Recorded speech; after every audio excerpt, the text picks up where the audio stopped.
ప్రజలకి ఏం కావాలనేటువంటి దాన్ని కానీ ప్రజల తాలూకు సాటిస్ఫాక్షన్ లెవెల్స్కి చేరడం అనేటువంటిది ఏ నాయకుడి వల్ల సాధ్యం కాదనేటువంటిది అర్థమైంది. ఏం చేస్తే సాటిస్ఫై అవుతారనేటువంటి దాంట్లో కూడా ఈరోజు ఇన్ని చేసిన తర్వాత,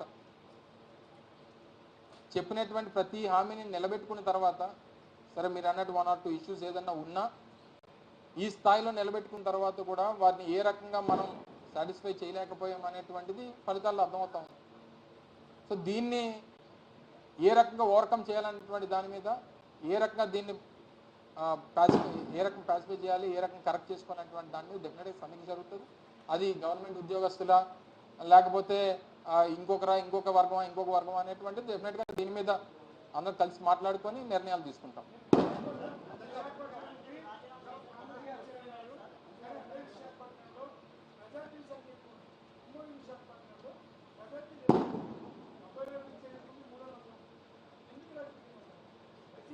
పర్సంటేజ్ మీరు ఇప్పుడు విశాఖపట్నంలో 90,000 దాటినటువంటి భీమిలి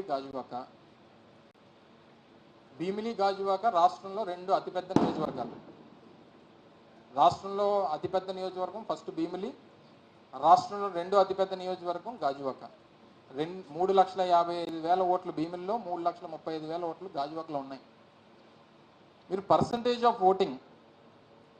ఆఫ్ ఓటింగ్ చూసిన తర్వాత గతంలో వచ్చినటువంటి ఓటింగ్స్, గతంలో నాగిరెడ్డి గారు గాజువాకలో గెలిచినప్పుడు వచ్చినటువంటి ఓట్లు 72,000, నేను ఓడిపోయినప్పుడు 64,000 వచ్చాయి నాకు.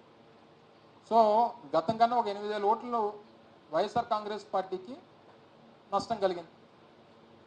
కానీ ఇందులో జరిగినటువంటి రాష్ట్ర వ్యాప్తంగా ఈ స్థాయిలో మేజర్ కాన్స్టిట్యున్సీస్లో మెజారిటీస్ రావడానికి గల కారణం ఓట్ ట్రాన్స్ఫర్ అనేటువంటిది కూటమి పార్టీల మధ్య 100% జరిగిందనేటువంటిది కనబడతా ఉంది.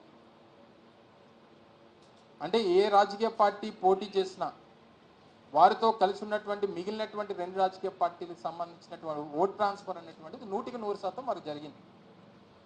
సో సహజంగా ఏమనుకుంటాం, నా సామాజిక వర్గానికి చెందినటువంటివో లేదా నా ప్రాంతానికి సంబంధించినటువంటివో లేకపోతే నా వర్గానికి సంబంధించినటువంటి ఓట్లో కనీసం ఆ పార్టీ పోటీ చేయట్లేదు కాబట్టి ఆ పార్టీ నుంచి కొంతనే నాకు వస్తుందని చెప్పి ఆశించినటువంటి వారు చాలామంది ఉన్నారు రాష్ట్రంలో.